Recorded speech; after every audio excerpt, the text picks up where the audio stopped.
From Kaffir limes to Kensington Pride mangoes, from mulberries to macadamia nuts. Today we're going to do a tour of our home orchard. G'day and welcome to Queensland Farmer. I'm Chris.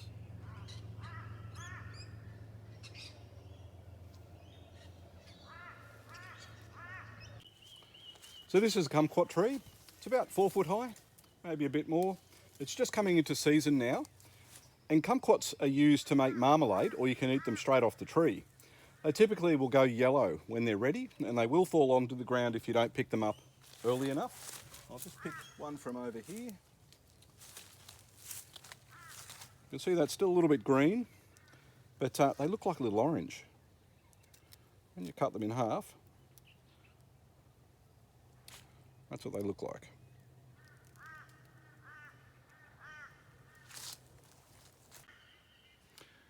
This mango tree is typical of the mango trees that we have here in the orchard. It's just going through a new growth stage. The next thing that will happen is flowers will appear, and those flowers will germinate eventually into fruit, and that fruit will be ready towards the end of the year. In one good year we had 200 mangoes, and we're able to share those with family and friends. We also cryovac those mangoes and froze them, so we had fresh mango to eat throughout the year. Down below you can see the old leaves and other branches and leaves that we've cut off the tree. We're using that as mulch at the moment, and we'll cover mulch a little bit further on. So just to the left of that mango tree is a lychee tree. The lychee tree will also bear fruit around the end of the year. You'll be able to notice up in this area here the colour of the leaves. This is all new growth. This tree is excellent at bearing fruit, and it'll bear more fruit than we can eat. This orange tree here is one of a number of trees that we've got. As you can see, it's almost ready to start picking. It's certainly bearing fruit at the moment, and this will go a bright orange when it's ready. Whilst it's still a little bit green, we'll have a look inside it, and you can see just how juicy that is. This has just been a beautiful tree for us. Last year it bore so much fruit we actually juiced some of it.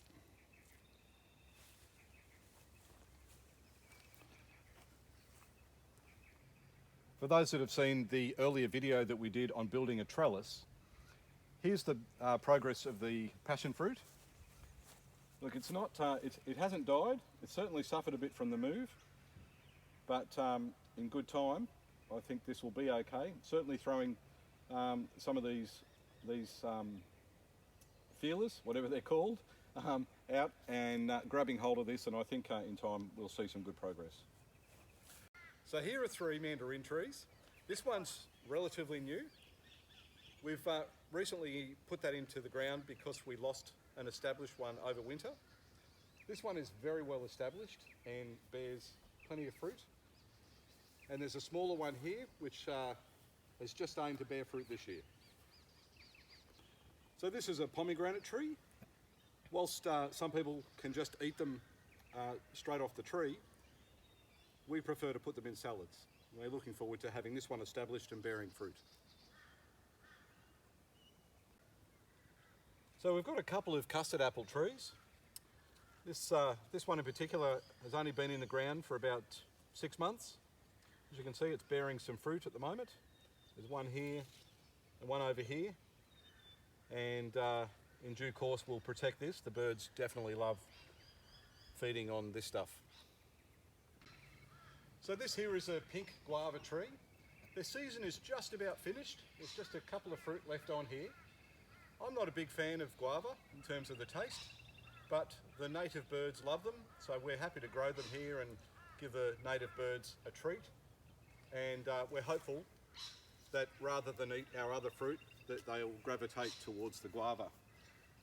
The tree over there is a white guava, and the only difference between the pink guava and the white guava is at the colour of the fruit. From a previous video, I mentioned it earlier with regard to the passion fruit.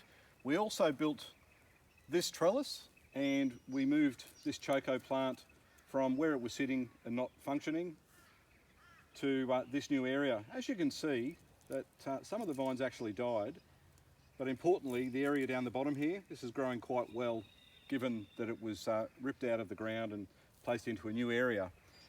This is a vegetable, and when it's fully grown, it'll climb up this baling twine, up onto this steel, and with a bit of luck, it'll completely overrun this trellis.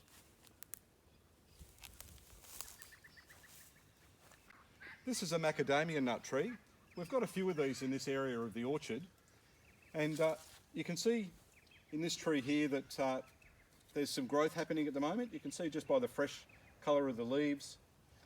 And if we move over to this tree here, you can see the various stages of a macadamia nut.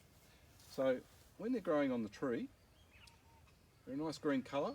When they're ready to drop out of the tree, this area sometimes splits open, and as you can see, I've just broken that off there.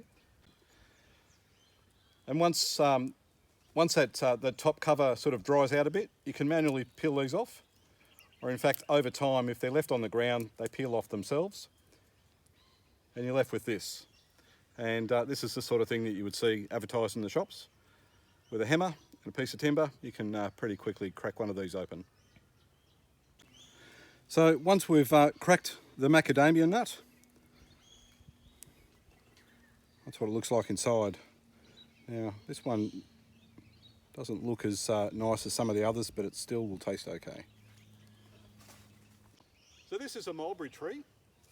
It might look like it's sick, but in fact what's happening is as we get towards winter, it'll lose its leaves. As you can see, a few leaves have fallen on the ground already. The birds absolutely love this tree. If we're not quick at putting nets over this, we'll lose the whole lot in a couple of days. This is an example of a mulberry that has actually survived the birds and survived me. And this will all sort of rot away and dry up and disappear, but it will bear fruit next year, just like it did this year.